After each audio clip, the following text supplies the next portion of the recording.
नमस्ते।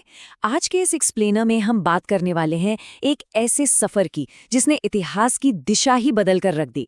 महात्मा का निर्माण, दक्षिण अफ्रीका से चंपारण तक। हम मोहनदास करमचंद गांधी के उस कमाल के ट्रांसफॉर्मेशन को ट्रेस करेंगे।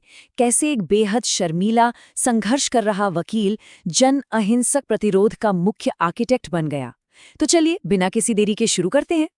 अब आप सोच रहे होंगे, एक ट्रेन प्लेटफॉर्म की ठिठुरती रात भला इतिहास कैसे बदल सकती है? कहानी की शुरुआत होती है एक ऐसी घटना से जिसने 24 साल के युवा गांधी को अंदर तक झकझोर दिया। हुआ यूं कि दक्षिण अफ्रीका के पीटरमैरिट्सबर्ग में केवल उनकी त्वचा के रंग की वजह से उन्हें फर्स्ट क्लास डिब्बे से बाहर निकाल दिया गया।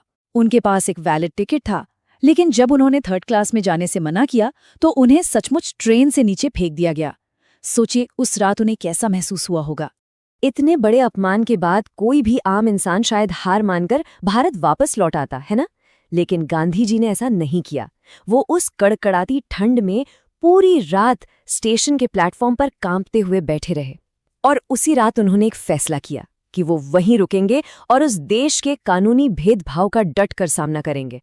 और पता है, बाद में उन्होंने खुद इस घटना को अपने जीवन का सबसे रचनात्मक अनुभव बताया था। एक ऐसा पल जिसने सब कुछ बदल दिया। तो चलिए इस ऐतिहासिक सफर के पहले भाग की तरफ बढ़ते हैं, प्रतिरोध की चिंगारी। ये वो मोमेंट था जिसने उनके अंदर सोए हुए लीडर को जगा दिया। उनके व्यक्तित्व में आया ये बदलाव कोई मामूली बात नहीं थी।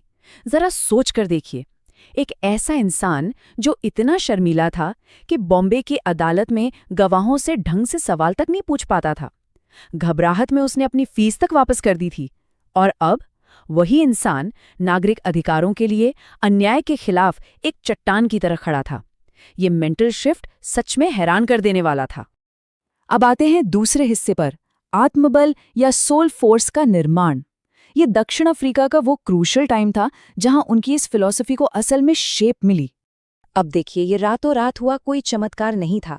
21 साल, जी हां, पूरे 21 साल गांधी जी ने दक्षिण अफ्रीका में इतना लंबा वक्त बिताया। इसी दौरान उन्होंने अपनी पॉलिटिक्स, अपनी एथिक्स और विरोध करने के उन तरीकों को डेवलप किया जिन्हें आज हम सब जानते हैं। ये उनकी कमिटमेंट का स्केल दिखाता है। अगर हम उनके सफ़र को टाइमलाइन के नज़रिए से देखें तो 1893 में उनके वहां पहुंचने के ठीक एक साल बाद 1894 में उन्होंने नटाल इंडियन कांग्रेस बनाई। इससे वहां बिखरा हुआ भारतीय समुदाय एक मजबूत पॉलिटिकल फोर्स बन गया। फिर 1906 में उन्होंने अपना पहला बड़ा जन अहिंसक विरोध किया और फिर फाइनली 1914 तक आते आते वे भारत लौटने के लिए पूरी तरह से तैयार थे, एकदम नए और सुलझे हुए नजरिए के साथ। और दक्षिण अफ्रीका में ही उन्होंने इस रेवोल्यूशनरी कॉन्सेप्ट को घड़ा जिसे हम सत्याग्रह कहते हैं। सत्याग्रह का मतलब सिर्फ चुपचाप बैठे रहना नहीं है, ये एक आत्मबल है जो सत्य के प्रति समर्पण पर टिका है। इसका सीधा सा फंडा था, बिना किसी पाश्विक बल या फिजिकल फोर्स के विरोध करना, जुल्म करने वाले से नफरत करने की बजाय प्यार और अडिग सच्चाई से उसकी अंतरात्मा को बदलना। ये मॉरल पावर की एक शानदार जीत का विजन था। आगे बढ़ते हैं तीसरे भाग पर, भारत वापसी। 1915 में जब गांधी जी अपनी मातृभूमि लौटे तो वो अपने साथ यही सत्याग्रह का अस्त्र लेकर आए थे। उनकी ये वापसी किसी हीरो की एंट्री से कम नहीं थी। जब उन्होंने देखा कि उत्तरी भारत में किसान भयानक शोषण का शिकार हो रहे हैं तो उन्होंने तय किया कि जिन तरीकों को उन्होंने विदेश में परखा है उनका इस्तेमाल अब अपने देशवासियों के लिए किया जाएगा। एक तरह से ये उनकी दक्षिण अफ्रीकी रणनीतियों का भारतीय धरती पर पहला बड़ा टेस्ट था। और यहीं से शुरू होता है हमारा चौथा भाग, चंपारण संकट। 1917 का ये आंदोलन भारत में सत्याग्रह का पहला बड़ा लिटमस टेस्ट था। अब चंपारण में आखिर प्रॉब्लम क्या थी? वो थी तिनकठिया प्रणाली। ये अंग्रेजों के जमाने का एक ऐसा कानून था जो किसानों का खून चूस रहा था। शर्तों के नाम पर किसानों को मजबूर किया जाता था कि वो अपनी जमीन के एक हिस्से पर जबरन नील यानी इंडिगो उगाएं, और इसके बदले उन्हें जो पैसा मिलता था वो बस नाम मात्र का था। एकदम अनफेयर सिस्टम था ये। इस सिचुएशन में पावर का जो डिफरेंस था ना, वो एकदम साफ दिखाई दे रहा था।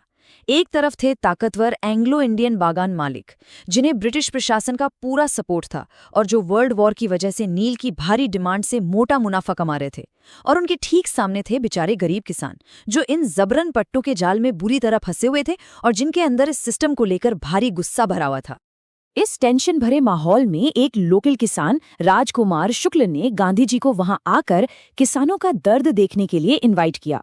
जैसे ही गांधी जी चंपारण पहुंचे, ब्रिटिश पुलिस ने उन्हें तुरंत वो इलाका छोड़ने का ऑर्डर दे दिया। लेकिन गांधी जी ने क्या किया? उन्होंने जाने से साफ मना कर दिया। उन्होंने कहा कि वो पीछे हटने के बजाय सजा भुगतने के लिए तैयार हैं। भारत की जमीन पर सविनय अवज्ञा का ये उनका पहला और सबसे बोल्ड कदम था। अब आते हैं हमारे 5वें और आखिरी भाग पर, अहिंसा की विजय।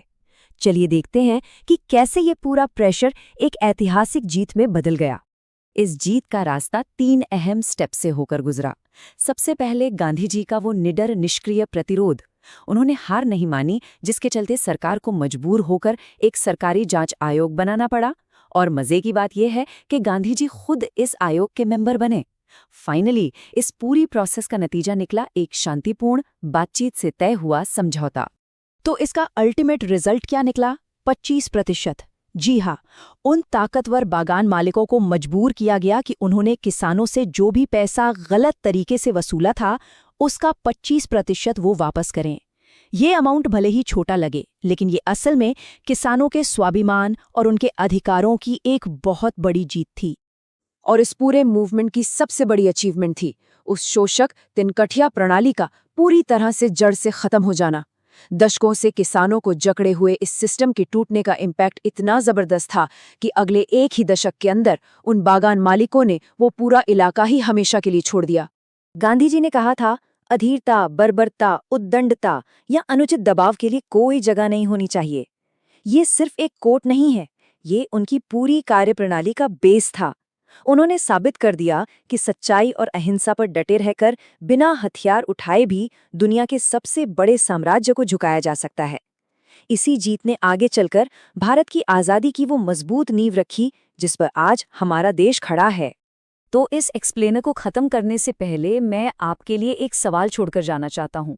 1917 में जो ये आत्मबल या सोल फोर्स गढ़ा गया था, क्या आपको लगता है कि हमारे आज के इस मॉडर्न दुनिया में चाहे इतने सारे सिस्टमैटिक अन्याय और भेदभाव मौजूद हैं, वहाँ ये आज भी उतना ही लागू होता है? हम गांधी जी की इस ऐतिहासिक सीख को आज कैसे इस्तेमाल कर सकते हैं? सोचिएगा ज़रूर। इस एक्सप्लेनर में हमारे साथ जुड़ने के लिए आपका बहुत बहुत शुक्रिया।